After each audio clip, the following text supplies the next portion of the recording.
My first guest this week is Robby Soave, senior editor at Reason and author of the popular book, Panic Attack.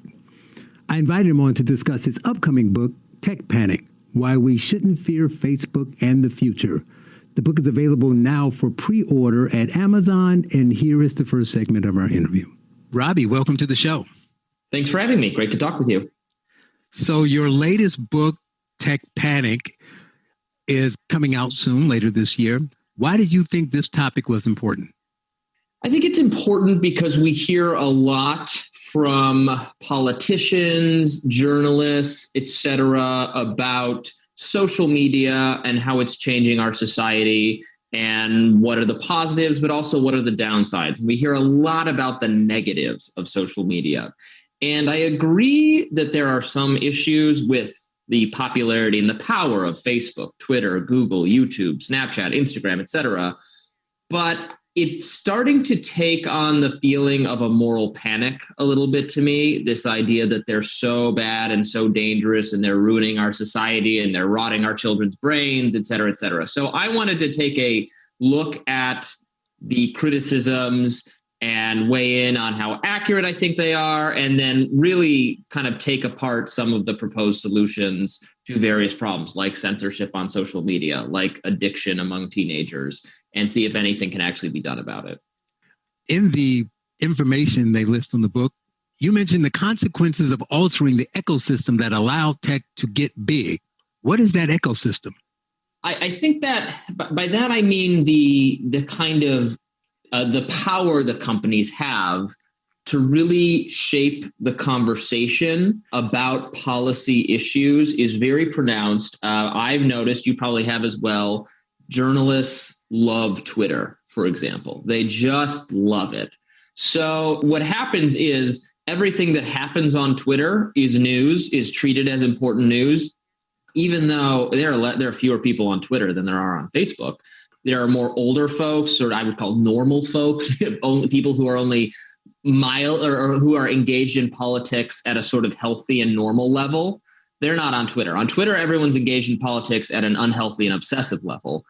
But because the kind of elite tastemakers, the opinion havers, are all concentrated there, so anything that happens on Twitter becomes like a thing we're going to hear about. We're going to read about in the New York Times. It might even be discussed in Congress because political people love it too. And so that's a distorting effect and a power that a certain company has, not because it's wielding it in any particularly nefarious way, but just because people like that service. In a sense, you're saying, right or wrong, you're complaining about the size and power of these companies, but you created the monster because you made them that big. Right. Right. And a lot of it kind of reminds me when they used to say, these kids, we say there's so much crime against children, let's say. There's people snatching kids off the streets everywhere. Right. But the numbers based on percentage of population doesn't say that a growing number of kids were being snatched off the streets in the 90s or whenever it was. It's just that every time it happened, you were able to send that information out faster, which is a good thing to help catch these bad people. But with the Amber Alert and all that stuff was a good thing, but it calls people to hear it and see it more often. It vibrates your phone of random people who know nothing about the situation. And now they think, wow, there's a kid being snatched every 5 minutes in my neighborhood. So it's kind of like that. 100%. They're saying they're so big, but they caused it, right? That is a phenomenon I write a lot about in my previous book, which is called Panic Attack, which is about the norms of safetyism among young people. And part of the panic, right, yeah, everybody thinks crime is always getting worse. And we actually, in the last year or two, violent crime has trended up slightly, or more than slightly, but is nowhere near the peaks of the early 90s and the 80s, when kidnapping was way more dangerous or way more likely than it is today. Mm-hmm. But yeah, because of how the media covers those stories, every story of a kid getting snatched by like a white van or something, that gets wall to wall coverage, even though it is so rare. It like never happens. Almost like the vast majority, the overwhelming majority of kidnappings are a custody dispute between its parents, or some family member takes the kid, or it's a runaway kid. The stranger danger, the like stranger takes your kid, that happens on Law and Order. and maybe like once in real life, but it's so rare. But you think it happens all the time because of how how much media coverage it gets. So yeah, it's very similar to that effect. I mean, that's how the human brain works. We see, we like to form patterns that sometimes aren't there. So we recall we think things are more likely the more times we've heard about it or we've seen it or something, or the more lurid the details are. And then it sticks with us, and then we form some kind of impression that, oh yeah, that's common because I can remember something like that. But that might not be the case at all, and usually isn't. We're not wired for like the statistics, the statistical analysis of things. Politics makes people so aggressive and prepare them to fight. So I try to take that back and say, okay, let's use a very innocuous example and say cars. You're in the market for a car, and you go to buy a car, and you say sedan or SUV. You say SUV, and then you narrow it down to a couple brands and a color. And now everywhere you go, you see that SUV. It's not like all of a sudden evil people behind it that are sticking the car on the street so you can see it. You're just noticing it more, right? It's kind of that same thing. So I think if people understood, like you say, the way the mind works, they would have a better understanding of a lot of this stuff that's going on, and they'll be able to take a more measured approach to it. Yeah, absolutely. People need to think through, and something can be that there can be a problem with something without it being like a widespread social calamity. Like it can be true that, for instance, that Facebook and Twitter and other tech platforms occasionally make moderation decisions that I think are wrong and deserve to be criticized.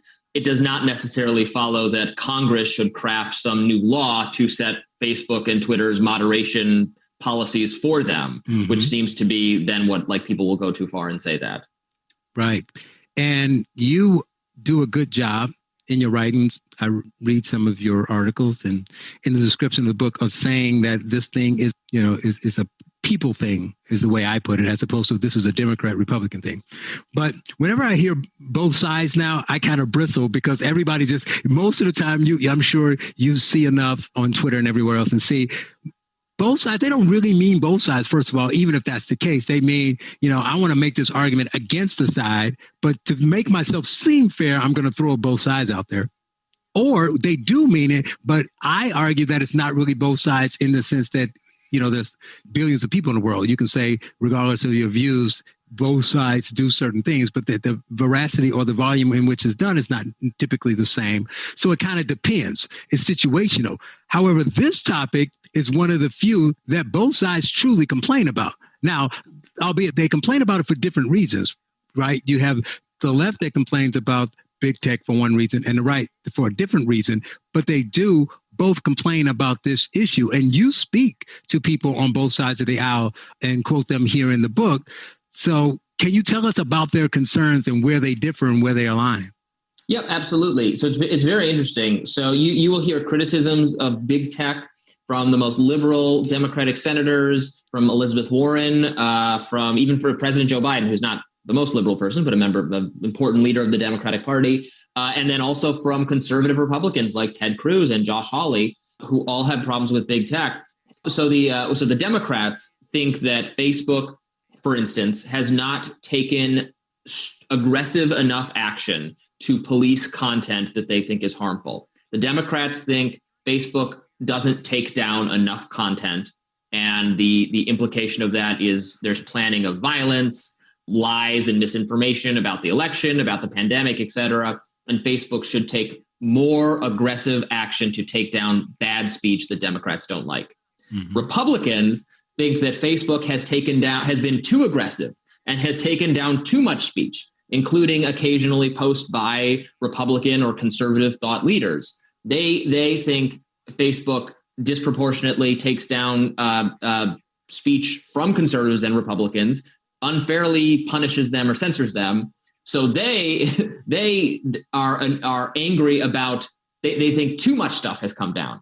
So these are opposite criticisms of Facebook, but the result is the same in that both sides of the political spectrum, many people in power in Congress, one of the only things they can agree on is that there should be punitive regulation to punish Facebook for not doing the level of moderation that politicians think is correct. And there might be legislation eventually on this because there is some agreement. It's one of the only things I can think of where Joe Biden and Ted Cruz and Elizabeth Warren are all calling for some of the same policy proposals. More with Robby Soave, senior editor at Reason. You're listening to The Charles Love Show on AM 560, The Answer. Kind of overdid it in Denver, and I just can't remember her name. Now, more of The Charles Love Show on AM 560, The Answer, with your host, Charles Love. Welcome back.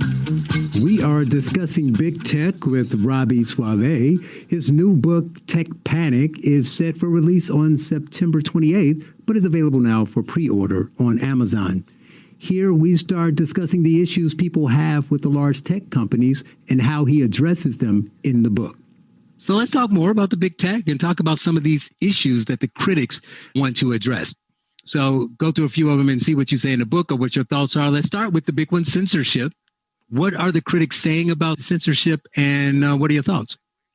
Yeah, so this is an issue where I think there's something to what conservatives are saying. I have criticized moderation decisions that Twitter and Facebook have made that seemed unfair. The issue, though, is you can always point to because they don't moderate until someone asks for it, until a post is noticed. Like they don't sit there, they don't approve posts to go up, right? You can just write something, you can post something, and then if someone else complains about it, they're going to take a look at it. And if you violated their terms of service, if you posted, something harmful or dangerous or threatening, maybe they'll take it down. But they didn't check on the front end. So that means that you can always find examples of unequal enforcement. Like you can always say, well, why did my post get taken down when there's 10,000 other posts just like it that nothing's been done? It's because, well, nobody complained about those yet. It will look like unequal enforcement of the rules always, because they're only enforcing the rules when there's a complaint or when an algorithm picks up something. So I do agree that there's, if not an intentional censoring effect, I think there has been unintentional. I think that's been the result. But I'm very concerned about any of the proposed solutions, because I think they're just likely to result in less speech ultimately for conservatives. If you changed what the platform had to do, for instance, they want to subject the platforms to greater liability, take away some of their liability shield, but then they'll just take down even more stuff because they'll run risk if you could sue Facebook for it. If you can sue Facebook for a user's posts, guess what? Facebook is going to allow so much less posting than it does now. And I don't see how the conservatives come out ahead if you do that. Yeah, it's not even the same platform at that time. I think you make a really smart point. So you can be upset about the censorship or whatever, but no one thinks about it. If some of this thing, because sometimes the left loses because of their built-in beliefs or this emotion or whatever. This is one of the cases where the right loses because of their built-in supposed. Now, it doesn't mean everybody, but on average, they're more likely to be like, well, these left people complain about everything. They're emotional. Why are they complaining about everything? If you don't like the post, don't. But like you say, if you don't complain, that post doesn't get taken down. So someone threatens your life, you don't complain, threat stays up. Somebody, you threaten someone else's life, they complain, you get taken down, you say it's unfair. So part of it now I'm not saying that maybe conservatives should just complain more and they'll get more things taken down, because then you're back to the same thing where you have fewer speech, but they need to understand why it's there. So you make a good point about that. What about his one? I don't think you list this in there, but it's probably because of the way I'm bringing it up. Election manipulation. So I'm not talking about specifically to voters, of course. I'm talking about, we have free speech. People should be able to say what they want. But there's obviously, this is one on the right who feels that the social media giants manipulated the election in the sense that they have the power to suppress certain ads, or they just promote things for themselves by saying, we at Twitter, right? And they put this stuff out there, or they deplatform certain people, or they do things to help advertise. Like I used to see during the election ads, all these ads, but I'm right leaning, but I never saw conservative ads. All the ads were Think Progress, Democrat Party, all that kind of stuff. So that's what people felt. That's what they saw. So they felt that they were using that to kind of push people in certain directions from an election standpoint.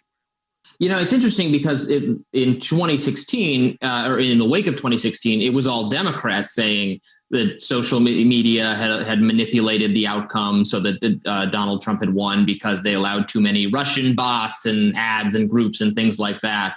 And so there was so much anger at Facebook, and they blamed Facebook specifically for the election outcome. This time around, you're right. I've heard a lot of it from Republicans about how social media, big tech manipulated things along the lines you said.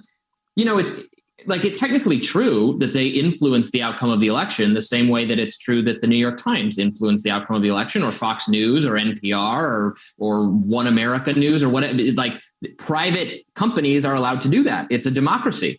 You are allowed to advocate to try to persuade people to vote for the person you want them to vote for. Individuals can do that, and even companies can do that. The New York Times makes endorsements. Conservative news sites run content geared toward convincing you to support a conservative agenda. Mm-hmm. So Facebook, to some extent, is allowed to do, even like Facebook could say, we openly support whatever candidate, whatever policy. Sometimes they do for policies, not for candidates. So some of it, right, it's true. Like, they did influence the outcome. Now, I think what annoys people is they aspire to some new kind of neutrality. They say we're a neutral platform. We're not on one side or the other. And then you can easily identify all the ways where they fall short of that all the time. But there's no legal requirement that they be neutral. At the end of the day, they're a private company. They are allowed to have political opinions. You don't have to like and agree with them. But that's what they're doing. They don't have to be, compliant. There might be some law regarding ads where they do. I don't know if there is, but as long as they're not violating any law, and the First Amendment gives them very broad leverage to decide their own speech policies and do what they want with respect to the election. So that would be kind of like a philosophical defense. I'm not really persuaded, though, that what they did does end up influencing the election all that much. I think a lot of did they persuade voters? Did they, are the voters who are likely to switch from Trump and Biden or from Clinton to Trump, are those people who are just those are people all on social media who take all their opinions from social media? Probably not, right? Aren't those working class people for predominantly? So it's a case where the journalists, the political class, the politicians love social media and are obsessed with it and think it's the most important thing that has ever happened. But we need to step back from that a little bit. I am cheering for you on the inside because I'm a little, not necessarily on this side, but less bothered by it than probably even you. Maybe you'd appreciate this as someone who's truly libertarian and you focus and weigh heavily on freedoms. I really don't care. My response was, this may seem mean, but this is really how I feel. If you're dumb enough to be influenced and to change what you truly believe on the inside because of some ad or because Mark Zuckerberg blocked your favorite politician or promoted somebody, that's on you. Like you say, not only does everyone try to influence, but you shouldn't be making your election decisions not by finding out more information, just by, all the cool kids are doing this. So, I don't know how anyone says, is that their fault? You're right that other people are doing it. So how can you say put more weight on one than the other? But I just don't care. I'm like, not only do you have the right to do it, but what I'm saying is I put the onus on the individual. And I'm saying, if you can't make up your mind without someone telling you, if you're voting because Clooney told you who to vote for, that's on you. Yeah, absolutely. And it's on George Clooney, and he has the right to do that. So what is the nefarious aspect of this? It's people ascribing too much power to social media influence. To advertising in general. This actually is a long-running fear. If you go back to, I did some research on this for my book, the idea of the hidden persuaders, which was this book about subliminal messages and advertising back in, I think, the 60s, where there was all these, there were psychologists, talking about how, there's subliminal messages in your ads, and now you're going to go out and buy some product. You're not even aware of how you're being manipulated. But it was all false. It was all made up. And they've actually banned subliminal advertising in other countries. You can't ban it here. But the entire concept is made up. It's not mind control. You have agency. It's not even I'm not even convinced it's a bad thing if Facebook shows me a bunch of ads for things that it's showing me based on what it thinks I like. And sometimes it really gets that wrong because I click a bunch of things because I'm a journalist. I click on things that I'm not necessarily interested in.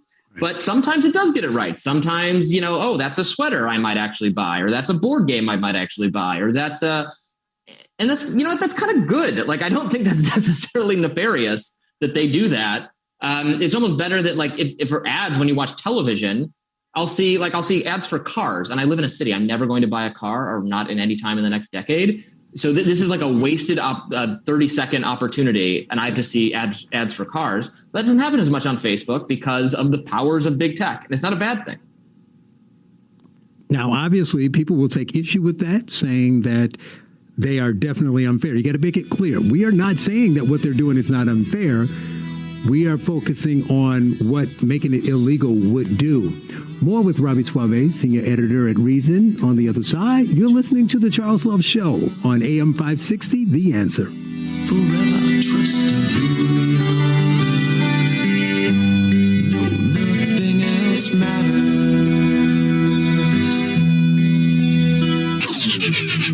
Now, more of The Charles Love Show on AM 560, The Answer, with your host, Charles Love.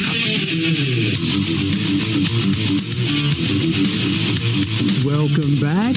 We are talking to Robby Soave, senior editor at Reason, about his new book, Tech Panic: Why We Shouldn't Fear Facebook in the Future. In this segment, we discuss two more areas of concern: crime and suppressing competition.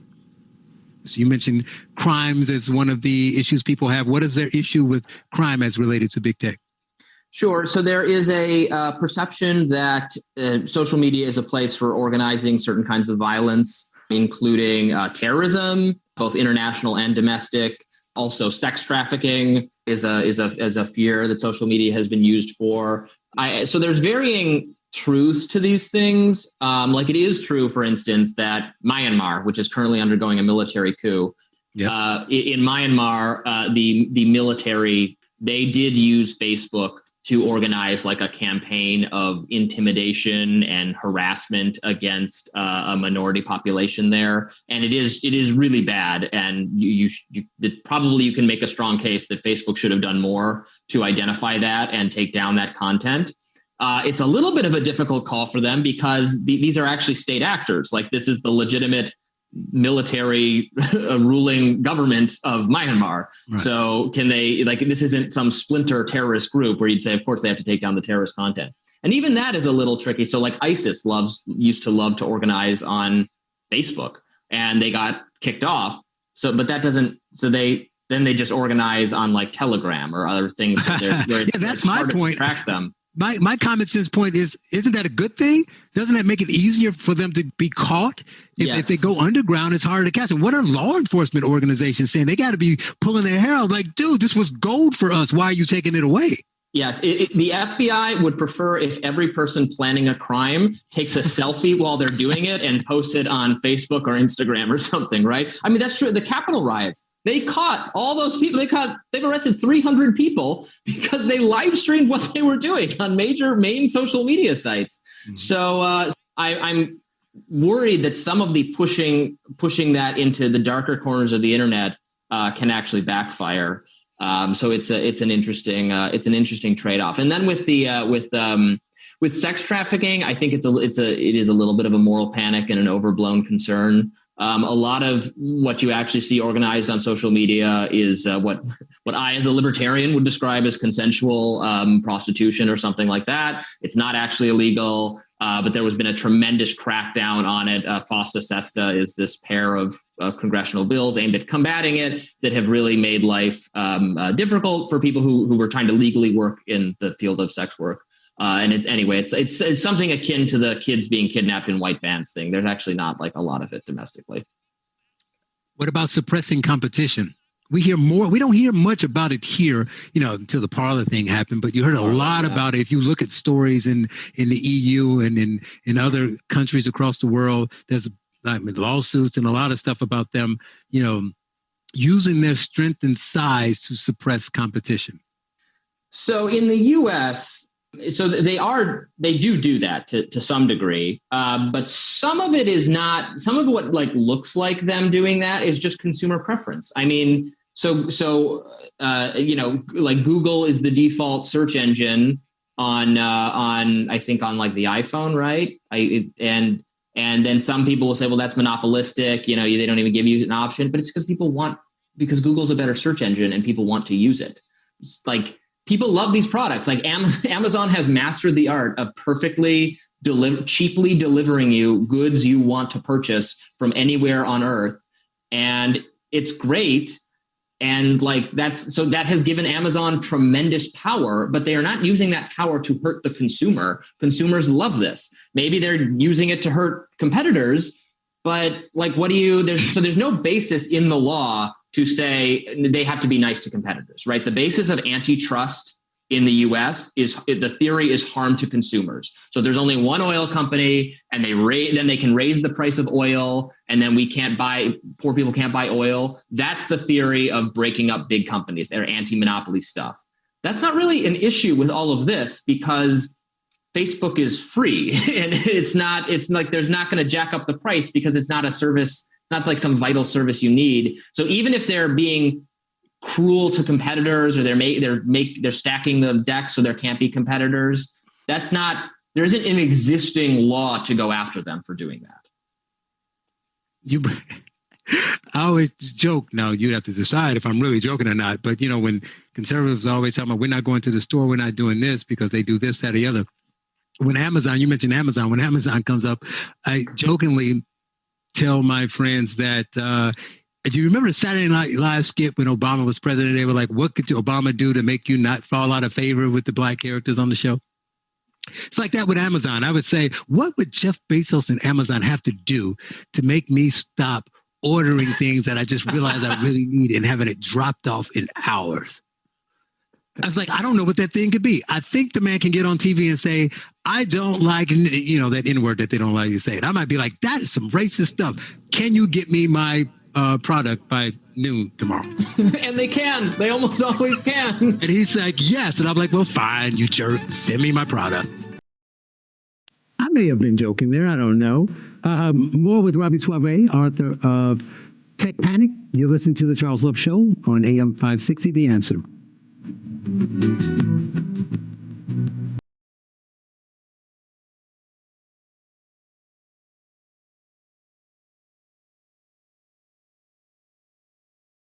The Charles Love Show continues on AM 560, The Answer. Here's Charles Love. Welcome back. As I continue discussing the pushback against the tech giants with Robby Soave, senior editor at Reason and author of the forthcoming book, Tech Panic, I ask him about the efforts of some, like Elizabeth Warren, to break the companies up.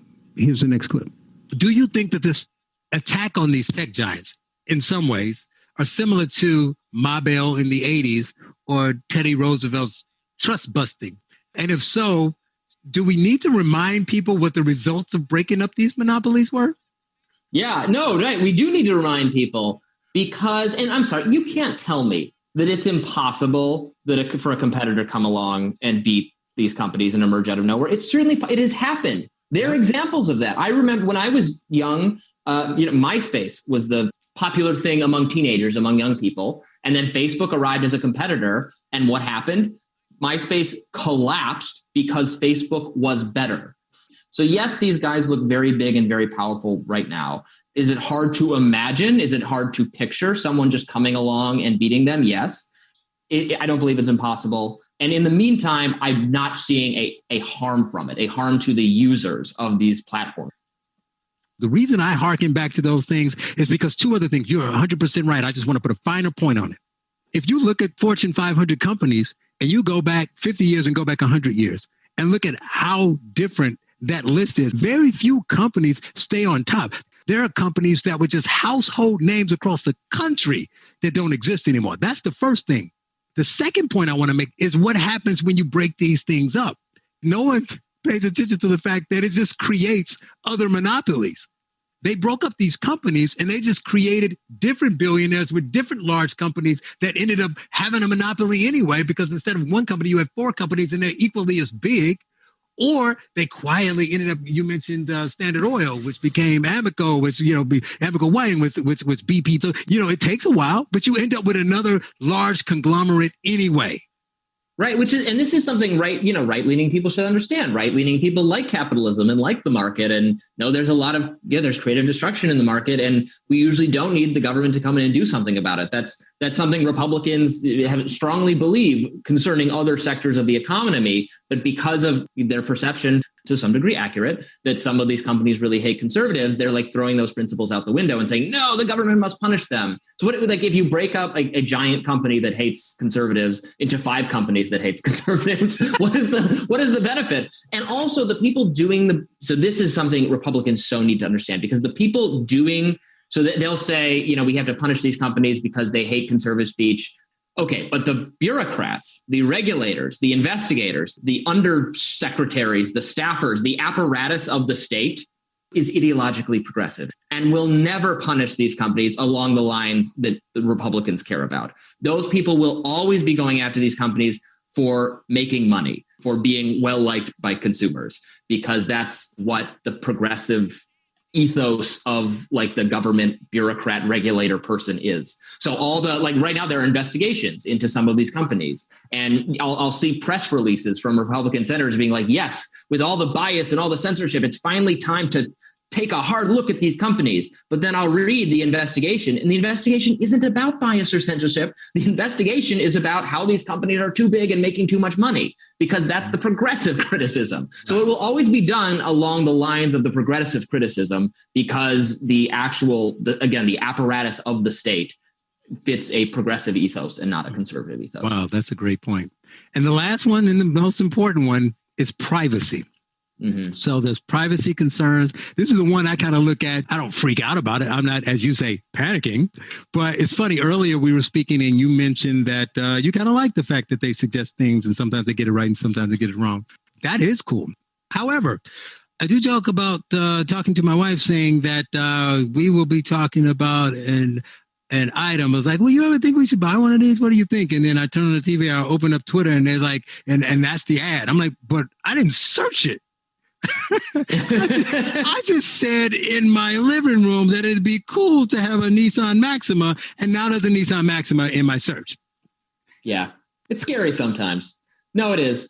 Actually, privacy is probably the area where, we're very in sync in this conversation. This probably is the area where I'm most interested in potential government remedies for a problem. Not so much with the data. I am concerned about posting of photos and videos, for instance, without people's permission of other people. To some degree, it raises, especially if it's like inappropriate content or inappropriate photos, they call it revenge porn. People in relationships share inappropriate photos with each other, and then their relationship ends, and then you still have it, and you can post them on social media. And social media says we don't have to do anything about it because it's not you don't own the photo. It doesn't matter that it's a photo of you, and we're not liable for it. Because, again, social media companies are broadly protected from any liability. The content is treated as belonging to the person who posted it, not to Facebook.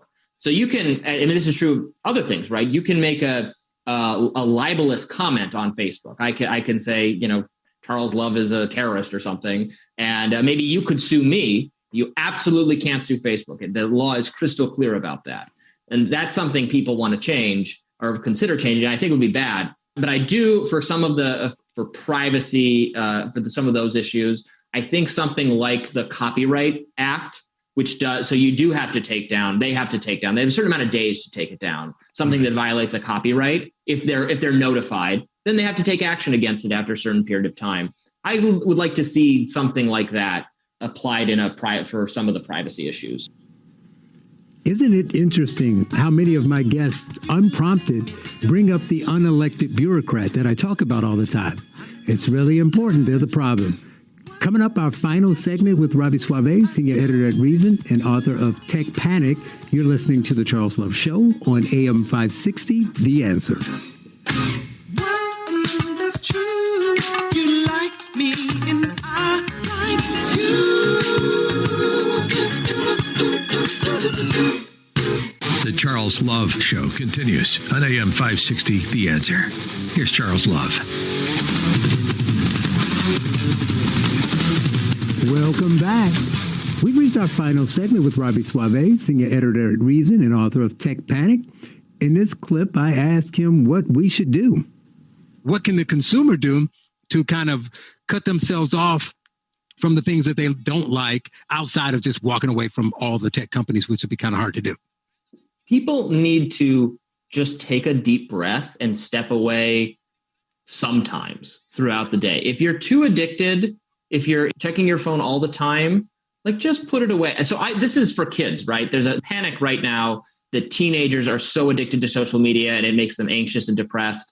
Actually, if you look at the data, it's not at all clear that's true and might even be the opposite. You want to depress a teenager, you want to make their life miserable, get them all, you take them off social media, you deprive them of that contact with their friends. I mean, after this year, are you kidding me? Thank God we had social media. It's not a substitute for in-person dialogue and companionship, but it's better than nothing. Just develop better norms around this technology and you will be fine. There's a small number of addicts who just shouldn't have this at all, just like there's a small number of addicts who gambling really wrecks their life or alcohol really wrecks their life, right? But most people can consume something even that seems kind of addictive in some ways and it doesn't, but we don't totally reorient society and ban all these things because some people misuse them, right? We don't do that for other categories of things. That should not be what we do for this category of things either. Wow. To any one of these things that you think legislation would fix? I know you mentioned earlier about them trying to say that these social media giants should be held liable for what they post. And this is one of the things with the hypocrisies on both sides. So I can give you an easy way. I always say this, because I try to find ways that people would just understand and make it really clear for them.